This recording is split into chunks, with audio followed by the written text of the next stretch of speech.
मुद्दे की बात में अब बात करेंगे बिहार सरकार द्वारा पेश किए गए बजट को लेकर।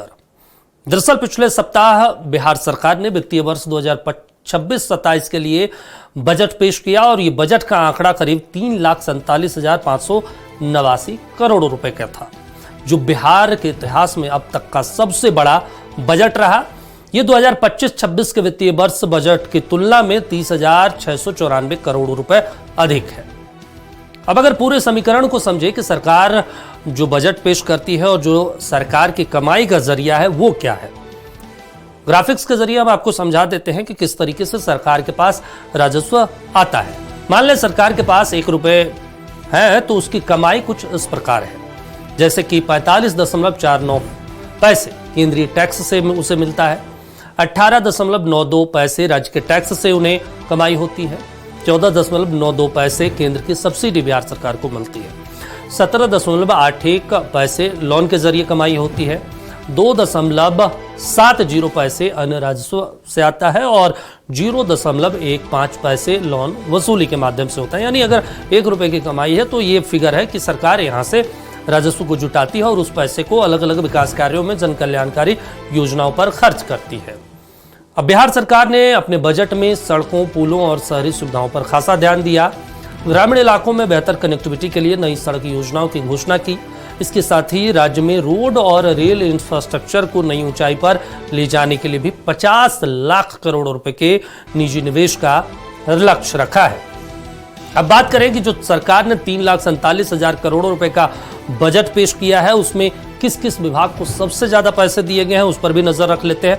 सबसे ज्यादा बिहार सरकार ने शिक्षा विभाग पर खर्च करने का निर्णय लिया है। शिक्षा विभाग पर 68,216 करोड़ रुपए बिहार सरकार खर्च करेगी, शिक्षा व्यवस्था को दुरुस्त करेगी। इसके अलावा बात करें तो जो बजट में प्रावधान किया गया उसमें जो सरकार कर्ज ले रखी है उसका ब्याज भुगतान यानी 35,363 करोड़ रुपए में करेगी हर साल।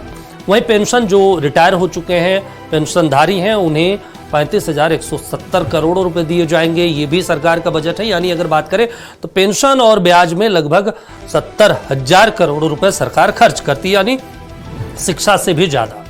वहीं ग्रामीण विकास की बात करें तो 23,701 करोड़ रुपए खर्च किए जाएंगे ग्रामीण विकास में। स्वास्थ्य विभाग एक महत्वपूर्ण विभाग है, इस पर भी लगभग 21,270 करोड़ रुपए खर्च किए जाएंगे। मंगल पांडे का विभाग है ये। गृह विभाग की बात करें तो 20,132 करोड़ रुपए खर्च किए जाएंगे, सम्राट चौधरी का ये विभाग है। ऊर्जा विभाग की बात करें तो 18,737 करोड़ रुपए सरकार ने प्रावधान किए हैं खर्च करने के लिए। सड़क निर्माण में 18,716 करोड़ रुपए सरकार खर्च करेगी। इसके अलावा अगर बात करें तो शहरी विकास में 15,237 करोड़ रुपए खर्च करने का सरकार ने बजट में प्रावधान रखा। कल्याणकारी विभाग की बात करें तो 13,202 करोड़ रुपए खर्च करेगी। इसी साल पंचायती राज के चुनाव भी होने हैं बिहार में, तो पंचायती राज पर भी 10,995 करोड़ रुपए बजट में अलॉट किया गया है। पंचायती राज विभाग इस बार आरएलएम के पास है, यानी उपेंद्र कुशवाहा के बेटे पंचायती राज विभाग के मंत्री हैं।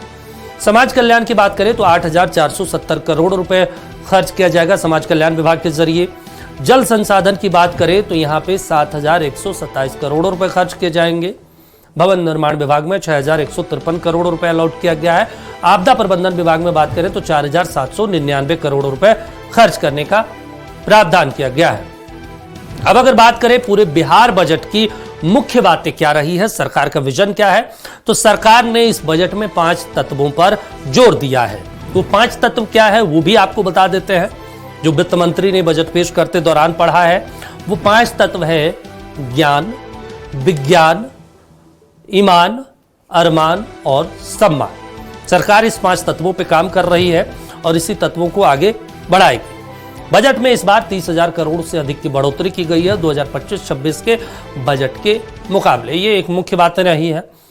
वित्त मंत्री विजेंद्र यादव ने कहा कि बिहार का जो विकास दर है वो 14.9% रहने वाला है इस बार वित्तीय बजट में, इस बार वित्तीय वर्ष में।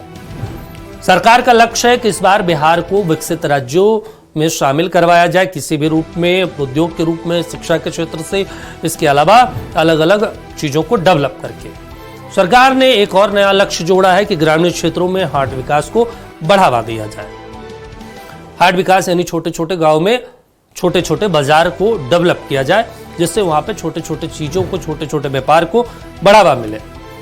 सरकार ने इस बजट में यह भी कहा कि उद्योग में 50 लाख करोड़ रुपए का निजी निवेश का लक्ष्य रखा गया है और सरकार इस दिशा में लगातार काम कर रही है। तमाम जिलाधिकारी को निर्देश दिया है कि वो जमीन चिन्हित करके सरकार को रिपोर्ट भेजे जहां पे व्यापार किया जा सकता है, जहां पर उद्योग लगाया जा सकता है। सरकार ने चौथे कृषि रोड मैप में किसानों को बढ़ावा देने की भी बात की गई कि सरकार किस दिशा में किसानों को आगे बढ़ाएगी, किस किस क्षेत्र में काम किया जाएगा ताकि किसानों की आय ज्यादा हो। 5 नए एक्सप्रेसवे की घोषणा की गई है। साथ ही जो शहरी क्षेत्र में गरीब लोग हैं उनको आवास दिया जाएगा, ये भी सरकार की तरफ से कहा गया है बजट में। और मुख्य बात कि सबका सम्मान जीवन आसान की दिशा में काम होगा, जो 7 निश्चय 3 पॉइंट में घोषणा की गई कि सबका सम्मान जीवन आसान की दिशा में 7 पैरामीटर पे काम किए जाएंगे। किसानों को हर साल 3,000 रुपए दिए जाएंगे, ये सरकार की तरफ से एक्स्ट्रा जोड़ा गया है। जो केंद्र सरकार 6,000 रुपए साल में देती है, 3,000 रुपए अब बिहार सरकार भी देगी, यानी 9,000 रुपए किसानों को मिलेंगे। हर प्रखंड में एक डिग्री कॉलेज भी खोले जाएंगे, ये भी महत्वपूर्ण जानकारी आपको बता देते हैं। जमीन चिन्हित कर लिए गए हैं लगभग 263 प्रखंडों में, बाकी के जो जितने भी प्रखंड बचे हैं वहां जमीन चिन्हित करने का काम किया जा रहा है। ये सरकार का प्रयास है।